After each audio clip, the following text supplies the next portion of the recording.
had Parkinson's disease for 10 years. I'm Julie Grody, and I am with Steve Marsh. I've been with him for 6 years.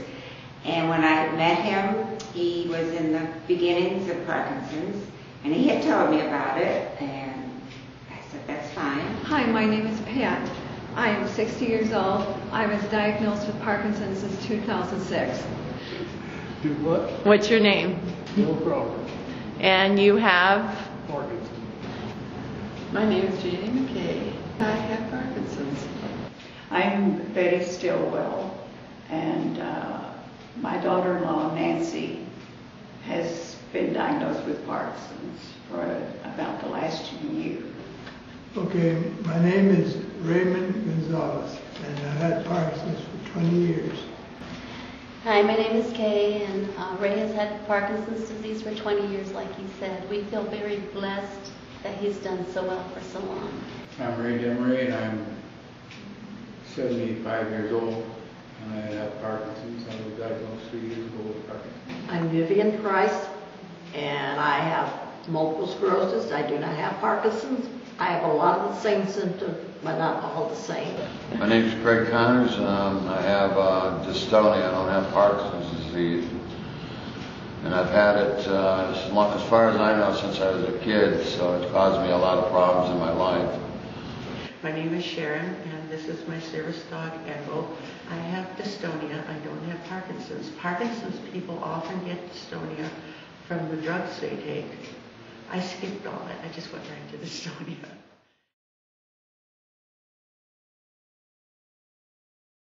Everybody should know something about Parkinson's disease because there are a lot of people with it, and you want to be able to notice these people and take into account their problems. And be compassionate and kind. And be compassionate. Yeah. That's it. That we like. I think this video is great. We've told our families, we've told our friends, and there are many people here in this community that do not know what Parkinson's is. And I think it will be great to have a special meeting to show people around here what it all involves and what it means. That these people are normal, they just move slow. The public has to be more aware of Parkinson's disease and what it's doing to the people.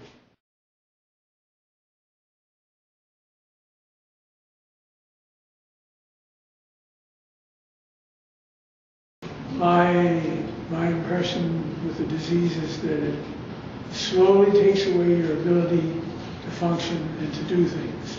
I have gone from being a doer and participator into a spectator.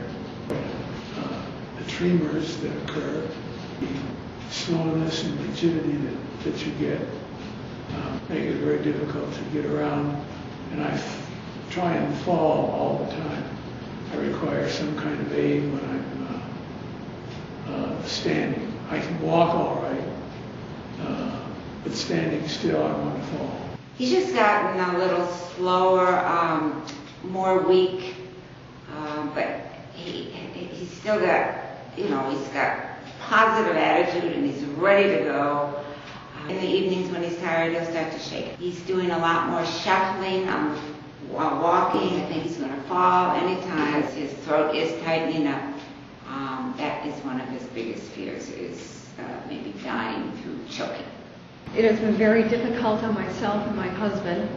He now has to watch everything I do because when my tremors start, I lose all sense of what I am doing.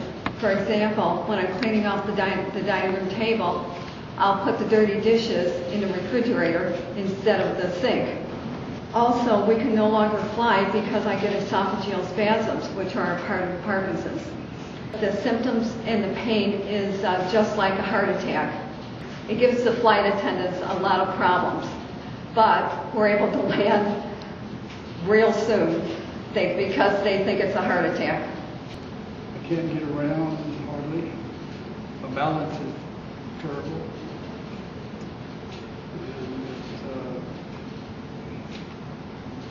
But the main thing is I can't sleep at night. Anywhere from 1 to 3 hours sleep at night. I get the jerking in my legs. And then after that starts, I just can't stay in bed. Just have to get up. I can't sit very long anyway. Even, like I can't sit in my chair and watch TV. Have to get up and move around. Not more of a jerking than it is shaking. Just like that. I started out by having these mild tremors in my right arm, my right hand. I was like this all the time. I still had some problems with mood. I have problems sometimes forming words. But part of that is because my facial feature was starting to freeze up. And you've lost your dopamine in your brain, and that's something the body needs. So my balance, I'll always have a problem with balance. With Parkinson's, you feel almost as if you're trapped in a body that you don't want to be in.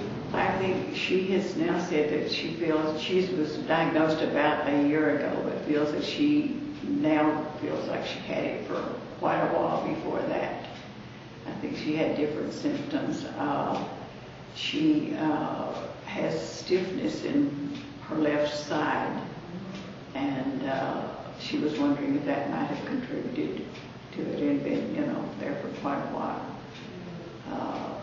But the left hand has, all of a sudden, it started out as just the thumb, and all of a sudden now it has really gotten bad quick on the left hand. That's the only part so far that is tremor. Is in a lot of depression right now. They have tried about 3 different drugs on her, and none of them so far has worked. She's still in a deep depression. It didn't bother me at first, but now that it's, in advanced stages, it's starting, as you can see, it's starting to bug me a little bit more, especially since it robs me of things that I can't do anymore. Like yard work, simple yard work, I can't do it.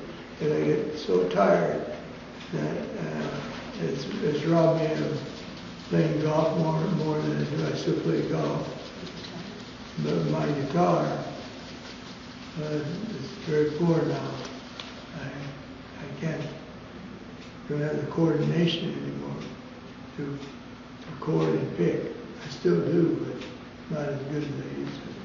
It's a very debilitating disease. There's so much that he can't do. He was a heavy-duty freight driver, 30 years, and he was strong, muscular, and just was able to do just about anything. And he's lost that, a lot of it. He falls. He's lost his big smile that he used to have, and I always loved him. I don't know if part of the mask maybe that they get. He's gotten very, very slow in everything he does, getting in and out of a vehicle. It's just very, very debilitating. He probably went 10, 11 years. And he has a tremor in the left arm, He needs a lot of help now with dressing, just in everything he does. I have to kind of hold him a lot because he'll fall. It's very scary. I have a tendency to fall backwards. I couldn't get my feet in. Then my other foot caught my left foot. I almost went over. I never saw anybody get so tangled up as Ray does at times. We have to laugh, though. You have to keep laughing because, boy, I'm proud of him because I don't know that everybody can stay up, mentally. And he has his moments, but basically he's easygoing and he just goes with the flow of it, I feel like he's getting down. Look, we're so lucky you're not in a wheelchair. And sometimes I think, yeah, easy for you to say, you don't have it, The aggravation is like the shaking. You can't stop the shaking. And he doesn't usually shake this bad, but when he's nervous, he shakes or if he's real cold. I have some tremor, not bad. I don't think I have some in my right hand. I do some drooling. My throat is not good. I have some loss of speech there. I've lost a lot of muscle tone. I can't do things with my hands that I used to do. And I have multiple sclerosis. I do not have Parkinson's. I have a lot of the same symptoms, but not all the same. I don't shake. I do jerk, but I don't shake. I have trouble walking. That's the worst part about it, because I cannot walk more than maybe 100 to 150 feet, where I have to sit down and relax because my legs will give out and I'll pass out. I have dystonia. I don't have Parkinson's disease. And So explain to me a little bit better what is dystonia?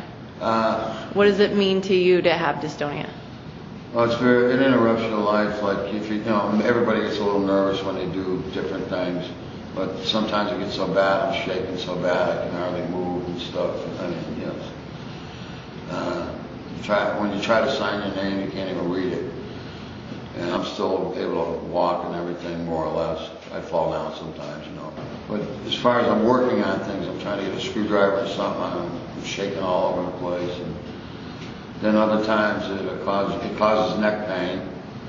And that's why I'm hunched over, is because of dystonia. But as far as everyday life, you have to, when you want to go, say you have to go do something, you have to sit there and worry about it.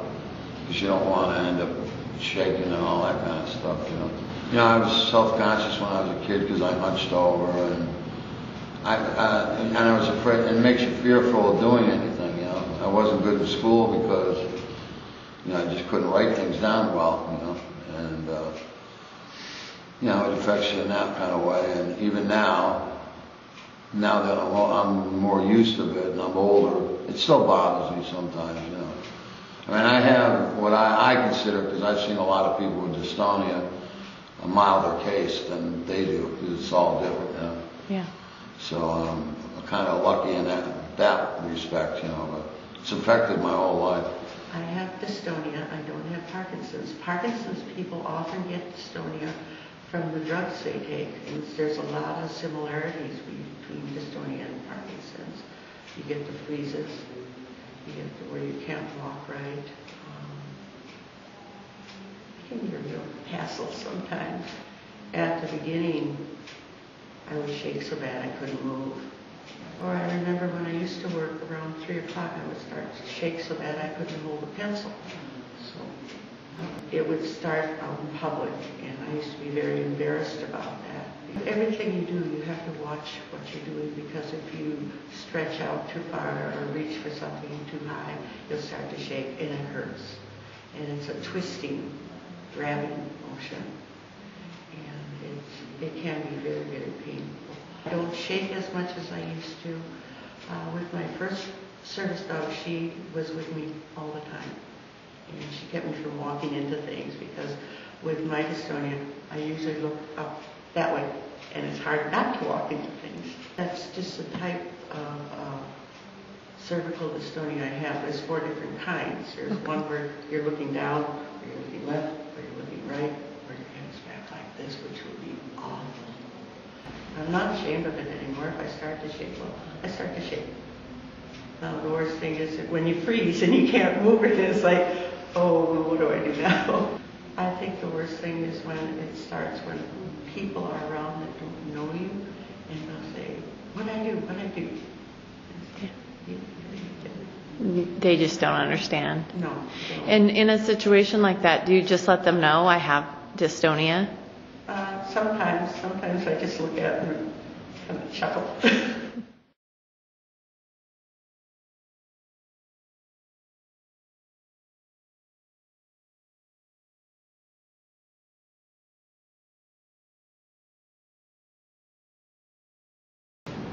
Basic treatment is medication, and there are medications that can control tremor and other aspects of the disease. That you can get into trouble with the medications, so that the symptoms, you get further symptoms from the medications while you're fighting the Parkinson's symptoms, which leads to a problem. Nowadays, they do have the deep brain stimulation surgery. The simplest, best thing you can do for Parkinson's disease is exercise. That produces extra dopamine in your brain, which helps you temporarily. I'll get in the jacuzzi, and the heat seems to help me a great deal. And I exercise while in the jacuzzi. But the disease itself, no matter what you do, whether you exercise, take pills, or have the deep brain surgery, the disease is progressive. It's going on no matter what you're doing. Well, the medications, I think he takes them like at 6, 10, 2, and 6, and I believe it's like 4 every time, or maybe 6 every time. But as a caregiver, he does have a list for me, so if there's a time when he cannot take them, I have the list and the times. Otherwise, I can't even name the medication he's on, but I do have a list in case of an emergency. We see the neurologist, and you know, when we see the doctor, there's not much they can do, and we know this, and we just take its course. I also have to plan ahead every night for everything I do. I have to, for example, I have to set the dining room table at 3 in the afternoon for dinner, since I know my tremors are going to start around 4 or 5 o'clock. As long as I take my Parkinson medicine, I don't.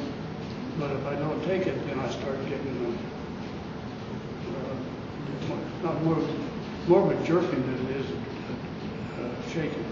I take 2 for Parkinson's.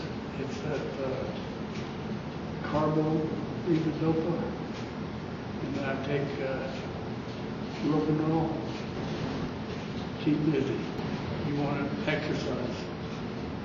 Keep moving. I was tried on different medications. They put me on carbo-levodopa, which is a common medication for Parkinson's. And it did help in some, but it did not get rid of the tumors. So then they tried me on a couple other medications, and it didn't help. I started developing bad side effects. And like hitting myself, I would hit myself. I jerked.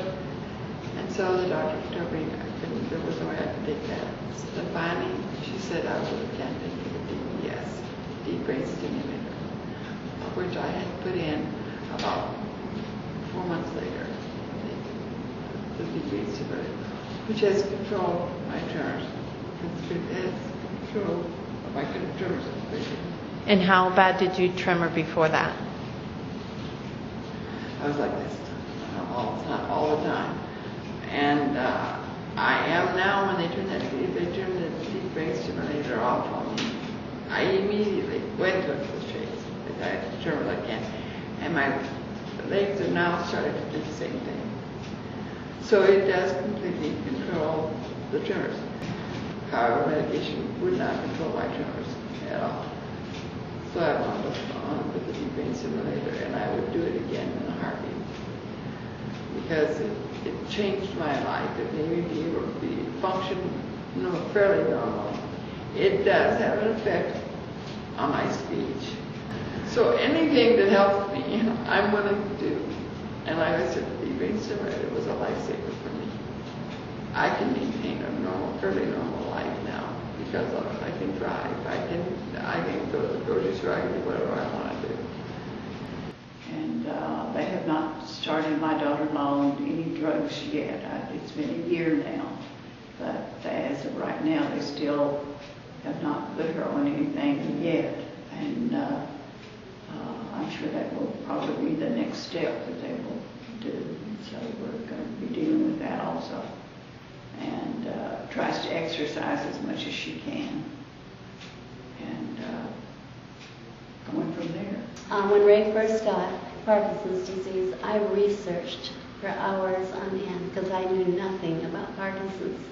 And so I found out that dopamine that a lot of doctors want to put them on right away is not what you want to do.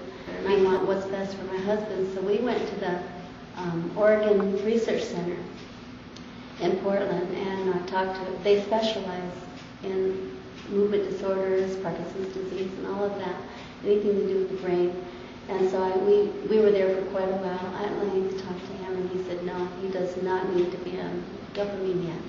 He said there will come a day when he needs to be on it. The dopamine has a lot of terrible, terrible side effects. And sometimes it will only last for like 10 years. And so, like I said, Ray's 20 years, it had been over maybe by now. All I can say is Ray has done better. He probably went 10, 11 years.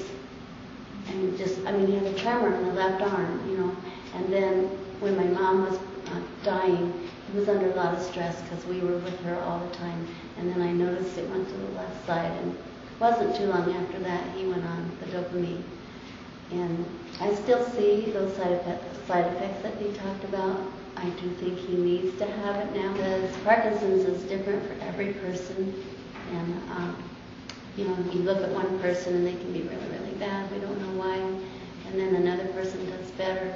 But I really believe with all my heart that keeping him off of dopamine for 10, 11 years has helped him to do as well as he does. We have to laugh, though. You have to keep laughing because basically he's easygoing and he just goes with the flow of it, you know.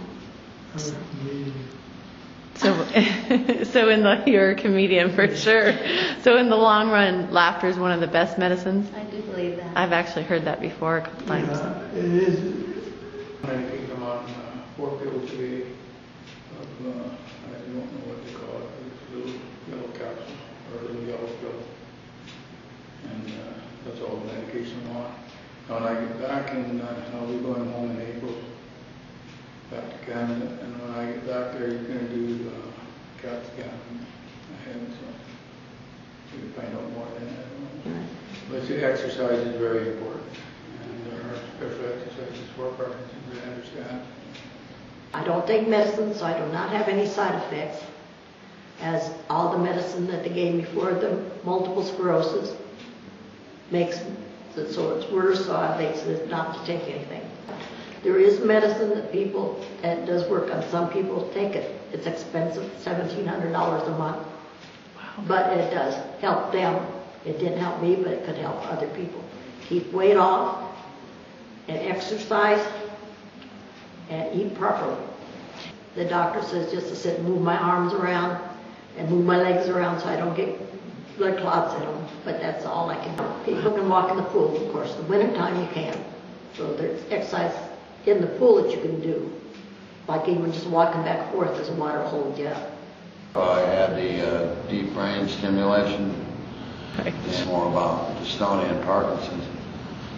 But I really suggest, especially if somebody has dystonia and they get it, to go get that operation because I'd say 80% of the time it works when you first get it. And as far as Parkinson's people, even if they had it for a long time, what I understand is most of the time it works for them too, because they don't have to have a higher voltage. Now, when did you have the deep brain stimulation done? In 04. Okay. But they adjust it. You can adjust it a little bit. You have control. I don't have it with me. But a friend of mine told me, just since I had those wires put in, just having the wires put in helped a little bit. That's what she said. I don't know. Mm-hmm. But you do feel since 2004 you've seen some positive changes, or? I didn't notice them, but other people have seen that. You notice things more than you do, you know. Right. Yeah. I really think people with Parkinson's should, as far as I know, it doesn't matter when you got it. You should get that brain operation. It's not that dangerous. The only problem I had was, this sounds weird, but they use a catheter on you, right? You're awake, but you're on meds, because you have to be awake to know where the things are going. Yeah, but that thing bothered me more than the whole operation, because you didn't feel anything. Oh, that's good to know. There's no feeling in your brain. Wow. I didn't feel a thing. And you lay on the table and they ask you if you see lights in your eyes, because it's right near your optic area. But I would say, I strongly suggest anyone with Parkinson's should at least check it out. And that's the deep brain stimulation? Yeah, because it's a lower voltage and it seems to help a lot. And this is my service dog, Echo. She's still working. She's still in training. It'll take her a while because she's a little older and she was a rescue. So she's got things that are a little against her, but she's doing good. I'm on Mirapex, which is a Parkinson's drug, and it keeps the shaking down, but I have to take it every 2 hours. And my neurologist says, well, that's fine because I'm taking a real low dose. And sometimes he'll say, well, you want to try this? And I'll, no, you got something that's working. And I also do Botox injections, which are not for cosmetic. I was originally made for Parkinson's and for dystonia. And you've seemed to, with your service dogs and whatnot, adjust pretty well to the trials that you face each day? Or? Well, I didn't until I read Michael J. Fox's book, and I don't usually recommend books, but his first one was excellent, and it gave you a lot of food for thought. If he can do it, why can't I?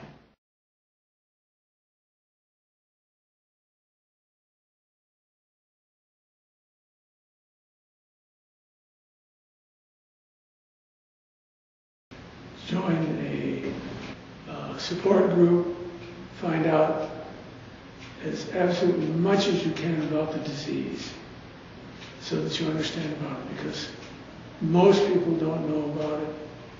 A lot of physicians don't know much about it, and there's just a tremendous amount of misinformation about Parkinson's disease, and there is a lot you can continue to do. You don't have to like the disease. You don't give up living, but you don't have to like the disease.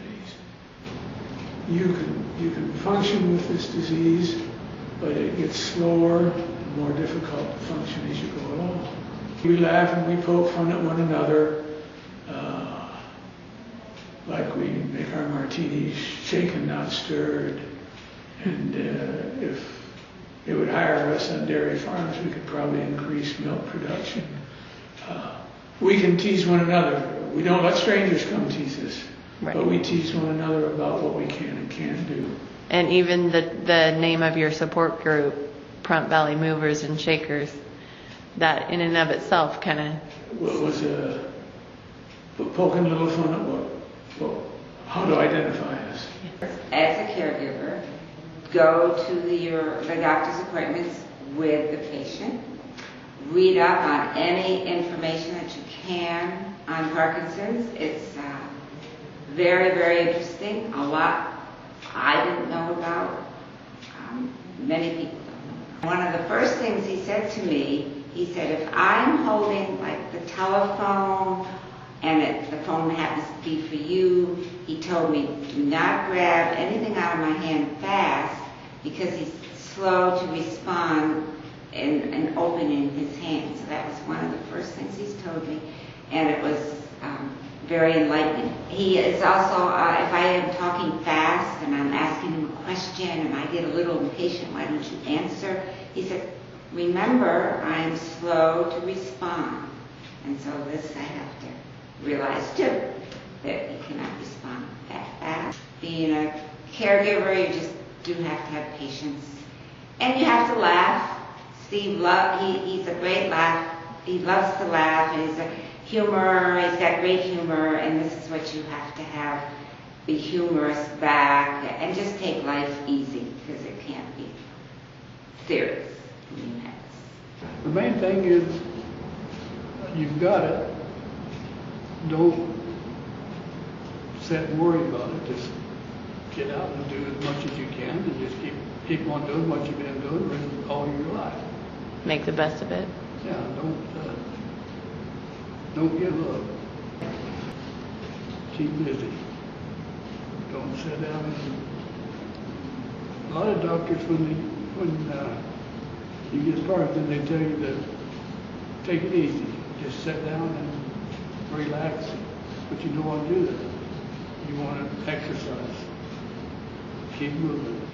I think they should try to get with some group and learn as much as they possibly can about it and read about it. And I think that the Cleveland Clinic has group therapy and people can get together and talk about it over there. I think getting in a group, discussing it is very good. You can't let it get the best of you.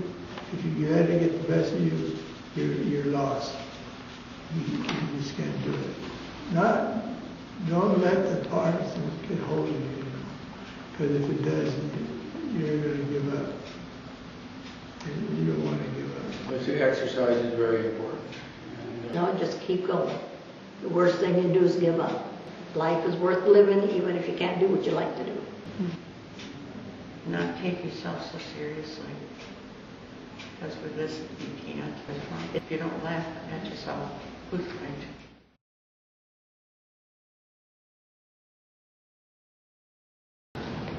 Parkinson's is a very frustrating disease, and I hate it.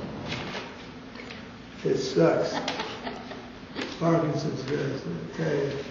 well, I hope they can get more research done on Parkinson's and get a cure for it someday. I don't know when that'll be.